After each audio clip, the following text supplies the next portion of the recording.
Paul Hogan spent a lifetime making the world laugh. He turned one character, one hat, one knife, and one unmistakable grin into one of the most recognizable movie legends of the modern age. To millions of people, he was never just an actor. He was a fantasy of freedom, rugged, funny, fearless, and somehow untouchable. The kind of man who could walk into the wilderness, outsmart danger, charm the room, and always come out smiling. But the strange thing about men who become legends is that the world falls in love with the image long before it ever sees the cost of carrying it. And for Paul Hogan, that cost may not have been paid in box office numbers or fading fame. It may have been paid in the private collapse of the marriage that once looked like the happiest twist in Hollywood. Because what the public saw as a love story born on a movie set eventually became something sadder, quieter, and much harder to fix. Not a nightmare marriage in the way tabloids usually mean it. Not endless screaming, public scandal, or dramatic betrayal played out in front of cameras. No, this was the more haunting kind of nightmare. The kind where two people can love each other, build a life together, stay together for decades, and still wake up one day realizing they have become strangers inside the very story that once made them feel chosen. That is the marriage Paul Hogan now seems to look back on with the kind of honesty that only comes when fame is no longer loud enough to drown out regret. To understand how it got there, you have to go back to before the heartbreak, before the divorce papers, before the interviews, before the frailty of old age. Back to the moment two very different worlds collided. By the mid-1980s, Paul Hogan was already a phenomenon in Australia. He had not come from the polished machinery of elite show business.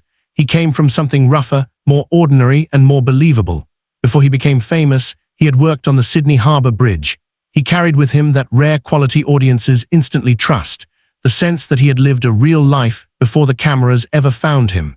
That everyman authenticity became the foundation of his appeal.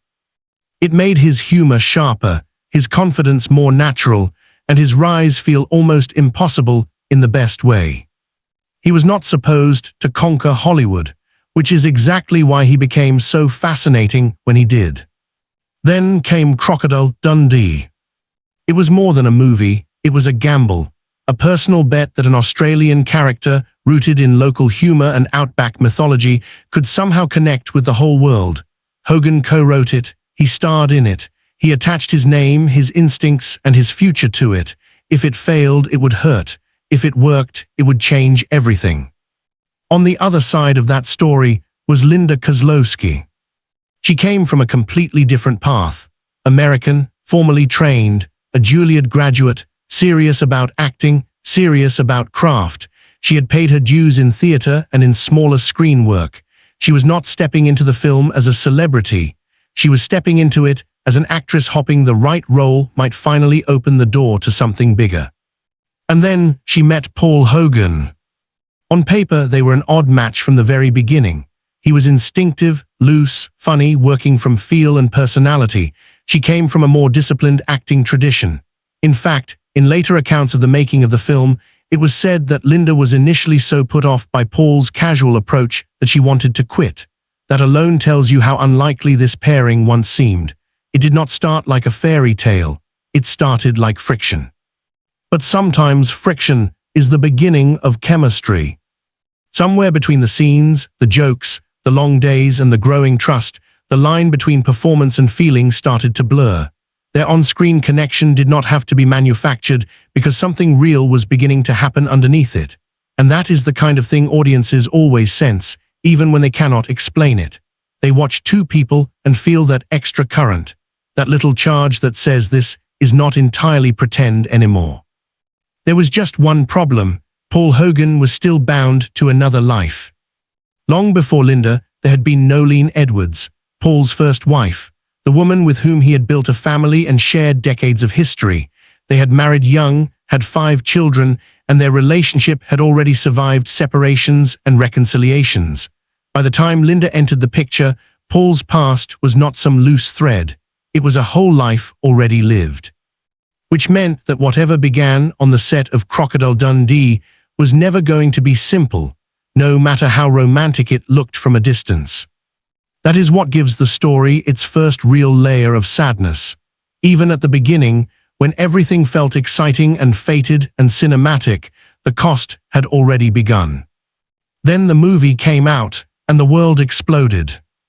Crocodile Dundee was not merely successful, it became a cultural event, a box office sensation, a global launchpad. Paul Hogan was suddenly much more than Australia's beloved star. He was international. Linda too was catapulted into worldwide recognition. Overnight, they were no longer just two people who had fallen for each other during a production. They were part of a phenomenon. Their personal story and the movie's success became fused together in the public imagination. That kind of beginning can feel magical. It can also be dangerous. Because when a relationship is born inside a hit, it can become hard to tell where real intimacy ends and mythology begins. By 1990, Paul and Linda were married.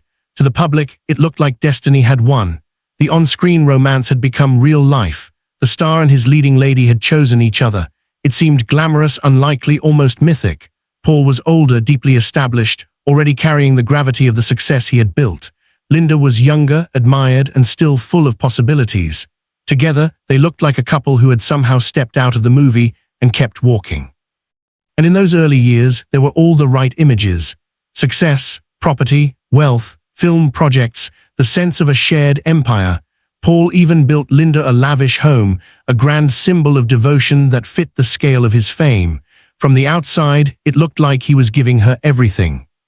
But marriage is where symbolism goes to die. Because what sustains a relationship is rarely the visible gift. It is whether two people still feel seen after the applause ends. That is where the cracks began. For a time, Paul and Linda continued to work together and the public image held. But slowly, the imbalance that had always been there started becoming harder to ignore. He was not just famous, he was an institution, he was a brand. He had a public identity so large that anyone close to him risked becoming a satellite in his orbit. And for a while, that may have seemed manageable, maybe even worth it. After all, many people willingly disappear into the life of someone larger than themselves when love still feels worth the trade. But identity is a stubborn thing. It does not stay buried forever. Linda had her own ambitions, her own training, her own sense of self. Yet as the years passed, her acting career never became what it might have been. She later spoke openly about the frustration of the roles she was offered, how uninspired they were, how empty they felt. Eventually, acting faded from her life almost entirely, and what had once looked like a glamorous adjustment began to resemble something else, a narrowing of self. This is where the competitor's script had the right instinct, even if it leaned hard into melodrama. The real emotional fracture in this story is not some shocking betrayal revealed at the end. It is the slower pain of a woman feeling her own life shrink while standing next to a man whose image keeps growing. And Paul, to his credit, or perhaps to his tragedy, seems to have understood some of that later on. In a 2022 interview, he admitted that both Nolene and Linda eventually got sick of living in the shadow. That is one of the most revealing things he has ever said about his marriages, because it suggests a pattern he could finally see, even if he had not fully seen it while living through it. He recognized that the women closest to him had not simply left because of one dramatic event. They had, over time, lost the feeling of being themselves, a current affair. That is the nightmare. Not violence, not spectacle, erasure. The kind of marriage where one person's greatness becomes the other person's confinement. And maybe the hardest part is that Paul probably did not think he was doing something cruel. In his generation, and with his temperament, being a good man often meant providing, staying loyal, building security, working, paying for the life, carrying the burden. In that framework, he may well have believed he was doing everything a husband was supposed to do. But emotional neglect is often born not from evil, but from a sincere misunderstanding of what love still requires after the gifts have been bought and the future has been paid for. By the late 1990s, they had a son together. Chance and parenthood gave their marriage a new center, but children can deepen a bond and also delay a reckoning. Two people can stay in the same house for years because routine is easier than truth. School schedules, family roles, obligations, appearances. All of it can keep a marriage moving long after its emotional engine has started to fail. Behind the scenes, the distance was growing. Linda later put it with devastating simplicity. She said she had lived in Paul's shadow for many, many years and that it felt good to find her own light. She also said that over time they naturally grew apart and that one of the problems was that they really had nothing in common. Those are not explosive words. They are worse than explosive words. They are quiet words, final words, the kind that come from someone who has spent years feeling the marriage cool from the inside. Paul said something equally revealing from the other side. He described them as opposites in everything: food, music, colors, clothes, places, and said it somehow worked for a long time until it became worn out. That phrase is brutally honest. Worn out, not shattered in one night, not destroyed in one betrayal, just worn down like a rope under strain for too many years. When Linda filed for divorce in 2013, the public was surprised, but the emotional logic of it had been building for a long time. On the documents, the reason was irreconcilable differences. That phrase is so common it almost means nothing anymore, but in this case, it hit a deeply human reality. A marriage can survive difference when desire is still alive, when curiosity is still alive, when two people are still fascinated by each other. But when admiration fades into habit, and habit fades into silence, difference stops feeling romantic. It starts feeling isolating. By 2014, the divorce was finalized. The details were revealing. Paul kept the rights to Crocodile Dundee and the company attached to it. Linda received a one-time settlement of $6.25 million. There would be no spousal support, no long chain tying them together financially beyond what had already been agreed. They shared custody of Chance, and Linda was allowed to stay in the Los Angeles home for a limited period. On paper, it was amicable, and by all accounts, it was not a scorched earth split. But amicable does not mean painless. Sometimes, the calmest divorces are simply the ones where both people know the truth can no longer be argued with. After that, their lives began moving in opposite emotional directions. Linda's post-divorce life carried the energy of release. She stepped away from the shadow that had defined her adult identity for years. She built business ventures, spent time in Morocco, and eventually remarried. The most striking thing about her later story is not scandal, but authorship.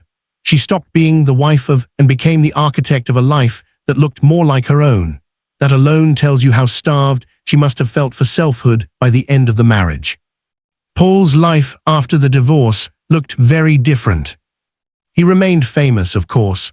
Legends do not stop being legends, but fame is a poor substitute for companionship, and icon status does very little for a man sitting in an increasingly quiet room. As the years passed, age caught up with him.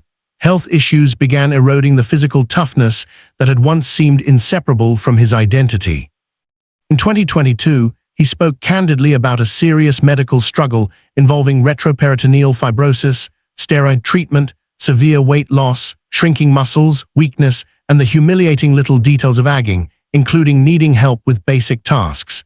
He said he felt feeble. He said he was being held together by string. For a man once associated with effortless masculinity and physical ease, those words were startling. That kind of decline changes memory. It makes people look backward more than forward. It strips away the illusion that there is still endless time to reinterpret the past. And when older men begin talking honestly, they often do not confess in dramatic language. They confess in fragments, in patterns, in little admissions that reveal more than any headline ever could. Paul Hogan did not need to say the words "nightmare marriage" for the feeling to be understood. The nightmare was that he could build an empire, become a symbol, create one of cinema's most beloved characters, and still fail to protect the inner life of the woman standing beside him. The nightmare was that love was real, but not sufficient. The nightmare was that by the time he understood what shadow does to a marriage, the marriage itself was already gone. And as if emotional regret were not enough, public controversy darkened the years in between. For much of the 2000s, Hogan was caught in a long-running tax investigation in Australia that dragged on for years, damaged his reputation, and trapped him in a cloud of suspicion before eventually ending in a confidential settlement without charges ever being laid against him. Even when a person survives something like that legally, it still leaves a mark psychologically. It adds exhaustion to age. It adds bitterness to reflection. It teaches you that public glory can curdle into public humiliation with shocking speed. And that may be why the later chapter of this story carries such a strange, aching energy. Because despite everything, Paul and Linda did not disappear from each other's story forever. Years after the divorce, they were able to stand in the same orbit again through projects tied to Crocodile Dundee, including later retrospective material and reunion-style appearances linked to the legacy of the film. That is what makes this relationship so emotionally difficult to summarize. It was not a total war. It was not a clean severing. It was something more adult and more painful than that. A love that ended, but did not entirely become hatred. A marriage that failed, but did not erase affection. A bond that could not survive as husband and wife, yet could not fully deny what it had once meant. That kind of ending is often harder than a dramatic one. Because if somebody betrays you brutally, anger can simplify the story.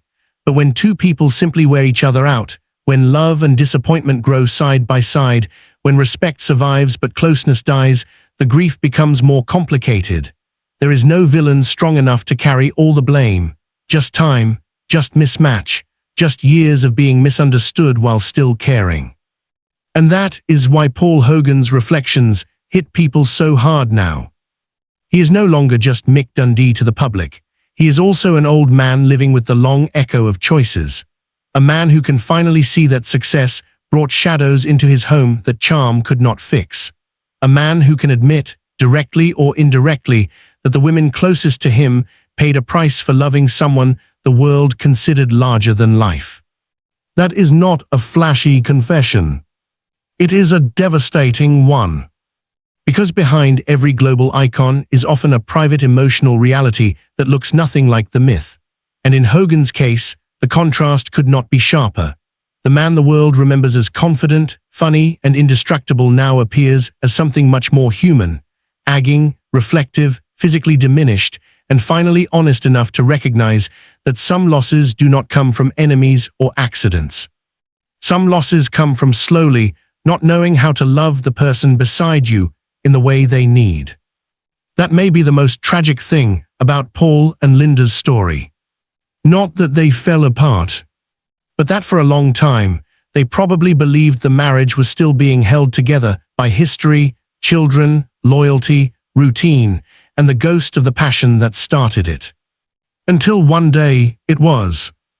And so when people hear the phrase, Paul Hogan finally admits to his nightmare marriage, they should understand the deeper truth beneath the headline. The nightmare was not chaos. It was quiet. It was the slow realization that fame had created a life big enough to impress the world and still not intimate enough to save the person inside it. It was waking up too late to the fact that being needed by millions does not mean the person at home still feels known. Paul Hogan gave the world a legend.